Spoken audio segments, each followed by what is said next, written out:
Ну, а саму сумму ремонта они тоже часто завышают, потому что часто ремонт можно произвести разными способами.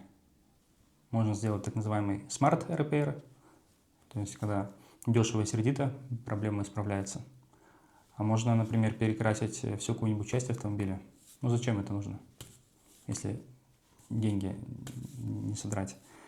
Вот. И зачастую, насколько я читал, автомобили никто не ремонтирует. Ну, если только там повреждения какие-то не очень, очень серьезные.